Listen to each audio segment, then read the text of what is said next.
23 जुलाई को केरल सरकार को अर्ली वार्निंग भारत सरकार की ओर से दी गई, फिर 24 को गई, फिर 25 को गई, 26 तारीख को मान्यवर ये कहा गया कि 20 सेंटीमीटर से ज्यादा वर्षा होगी, भारी वर्षा होगी, लैंडस्लाइड होने की संभावना है, मड भी रस होकर आ सकता है और लोग इसके अंदर दबकर मर भी सकते हैं। मगर भारत सरकार की अर्ली वार्निंग सिस्टम पर सवाल किए गए, इसलिए मैं कहता हूं प्लीज लिसन अस, मत चिल्लाइए, प्लीज रीड इट। जो वार्निंग भेजा है उसको पढ़िए जरा। जो बड़ी खबर है वो इस वक्त राज्यसभा से आ रही है, जहां पर गृह मंत्री अमित शाह बहुत नाराज दिखे। वायनाड की त्रासदी पर वो बोलने के लिए उठे थे। वायनाड की त्रासदी जिसने पूरे देश को हिलाकर रख दिया है। मौत का आंकड़ा 150 से ऊपर जा चुका है।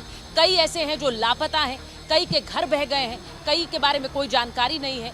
इसको लेकर आज गृह मंत्री अमित शाह राज्यसभा में बोल रहे थे और उन्होंने सीधे सीधे स्पष्ट शब्दों में कहा कि इस त्रासदी को लेकर पूरा देश दुखी है, लेकिन इसे लेकर एक अर्ली वार्निंग सिस्टम पर जानकारी दी गई थी। जी हाँ, अर्ली वार्निंग सिस्टम। उन्होंने कहा कि देश के प्रधानमंत्री नरेंद्र मोदी इस अर्ली वार्निंग सिस्टम को लेकर हमेशा से बात करते रहे हैं और इसी के तहत जानकारी केरल की सरकार को दी गई थी। वो जानकारी 23 तारीख को दी गई। 23 तारीख को ये बताया गया कि एक बड़ी आपदा हो सकती है। 23 तारीख को अर्ली वार्निंग सिस्टम के तहत भारी बारिश के बारे में बताया गया। उन्होंने कहा कि ये जानकारी दी गई थी भारत सरकार की ओर से कि भारी बारिश हो सकती है। फिर 24 और 25 तारीख को फिर से वो जानकारी अर्ली वार्निंग सिस्टम के तहत दोहराई गई। उन्होंने ये भी बताया कि 26 जुलाई को ये भी केंद्र सरकार की तरफ से बताया गया था कि 20 सेंटीमीटर से ज्यादा बारिश हो सकती है, लैंडस्लाइड भी हो सकते हैं और इसमें दबकर मरने की संभावनाएं भी हैं लोगों की, क्योंकि ये इस हद तक त्रासदी होगी। उन्होंने कहा कि ये जानकारी केंद्र सरकार द्वारा बार बार दी जाने के बाद भी राज्य सरकार ने इसको लेकर क्यों कोई काम नहीं किया, कोई तैयारी नहीं की। 23 जुलाई को केरल सरकार को अर्ली वार्निंग भारत सरकार की ओर से दी गई, फिर 24 को गई, फिर 25 को गई, 26 तारीख को मान्यवर ये कहा गया कि 20 सेंटीमीटर से ज्यादा वर्षा होगी, भारी वर्षा होगी, लैंडस्लाइड होने की संभावना है, मड भी रस होकर आ सकता है और लोग इसके अंदर दबकर मर भी सकते हैं। मगर भारत सरकार की अर्ली वार्निंग सिस्टम पर सवाल किए गए, इसलिए मैं कहता हूं प्लीज लिसन अस, मत चिल्लाइए, प्लीज रीड इट। जो वार्निंग भेजा है उसको पढ़िए जरा।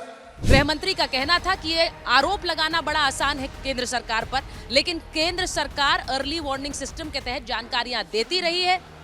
उन्होंने ये भी कहा कि अर्ली वार्निंग सिस्टम को लेकर संसद में आप बार बार कह रहे हैं कि ये क्यों नहीं दिया गया, लेकिन जब आप कहते हैं प्लीज लिसन टू अस, तो प्लीज रीड भी, यानी कि उसको जाकर आप वेबसाइट पर आप पढ़ते तक नहीं है। आप विदेश की वेबसाइट्स खोल लेते हैं, लेकिन अपने देश की वेबसाइट्स पर जानकारियां ना तो पढ़ते हैं ना उन वेबसाइट्स को खोलते हैं। ये बहुत दुखद है। जो त्रासदी हुई वो, और जो अर्ली वार्निंग सिस्टम को लेकर राजनीति हो रही है वो भी।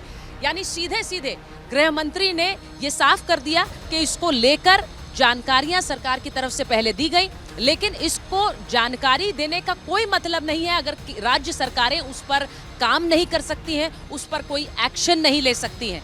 अब आप जानते हैं वायनाड की तस्वीरें आपने देखी हैं, हिलाकर रख देने वाली तस्वीरें हैं। वहाँ पर काम चल रहा है लोगों को निकालने का। बहुत से लोग अभी भी लापता हैं, उनके बारे में कोई जानकारियां नहीं मिल पा रही हैं और पूरा देश इस वक्त वायनाड के लिए प्रार्थनाएं कर रहा है।